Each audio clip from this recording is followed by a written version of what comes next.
It's redemption time for Samsung as the Korean brand seeks to put the battery problems that plague their otherwise excellent Note 7 behind them. While the success of the S8 and the S8 Plus have more or less squashed the perception that their high-end phones are glorified grenades, the release of the Samsung Galaxy Note 8 will put all those fears to bed. Last year was a humbling one for the Korean brand, but it only fueled their drive to release the best Note ever. Hey guys, Leigh here from Unbox, and I'm in New York for Unpacked 2017. This is our quick review of the Galaxy Note 8.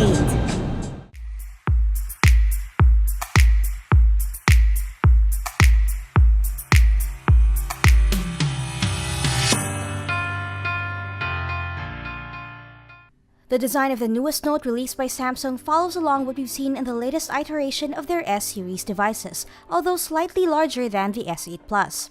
Despite the tiny bump up in screen size, the Note 8 is still quite handy, all thanks to its narrow dimensions.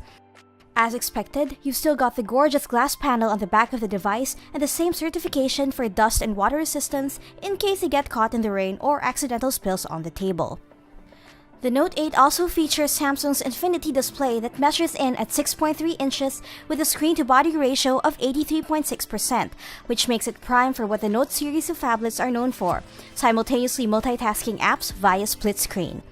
It still has the funky 8.5:9 aspect ratio that's on the Galaxy S8 and S8 Plus, allowing you to see more of what you're reading when browsing sites. As for viewing media, have the company's homegrown Super AMOLED displays ever disappointed? You've also got all the security features that we're accustomed to seeing from recent flagship devices from Samsung. The iris scanner, facial recognition, and a fingerprint scanner, the most reliable and secure of which is the iris scanner. We would have said it was a fingerprint scanner in the past, but sadly, its odd placement makes it a little harder to get to, especially if your hands are on the small side. We repeatedly had to readjust our grip every time we had to use a fingerprint scanner, which isn't ideal, especially when you have to open your phone quickly. Just like the Samsung Galaxy S8 and S8 Plus, the new flagship phablet runs on their homegrown Exynos 8895 processor. What's changed is the amount of RAM. The Note 8 has 6GB compared to the 4GB that's in their Galaxy S8 and S8 Plus, which is the first for their flagship line. Disappointingly, the Galaxy Note 8 will just come with 64GB of storage, though it can be expanded further to 256GB. With their competitions putting in 128GB of storage as standard in their flagship phones, Samsung may want to start looking at going the same route as well. Of course, it wouldn't be a Galaxy Note series device without an S Pen.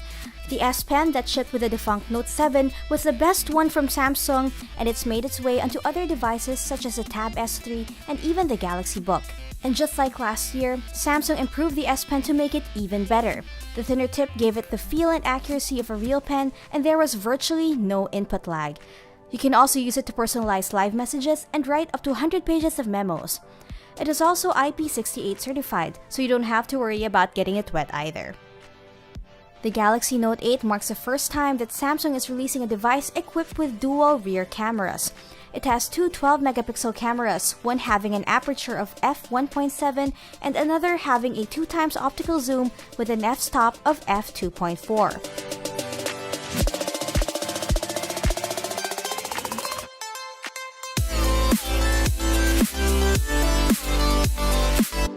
While it may seem a little passé at this point, what sets it apart from other brands is the OIS that is present in both the main camera and the telephoto lens.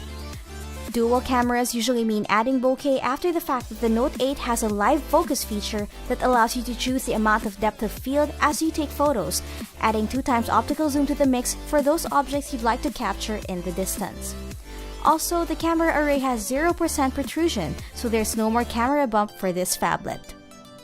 Despite all the bells and whistles that the Note 8 has, there will still be people who are wary of the smartphone line because of last year's debacle. That's understandable, though Samsung's implementing the same 8-point battery check that they developed after the Note 7 incident makes all those grenade jokes so last year. And that's it for a quick review of the Galaxy Note 8. Samsung Philippines told us that it will be available locally next month, although they haven't disclosed the actual date yet. The price is yet to be announced as well, so stay tuned.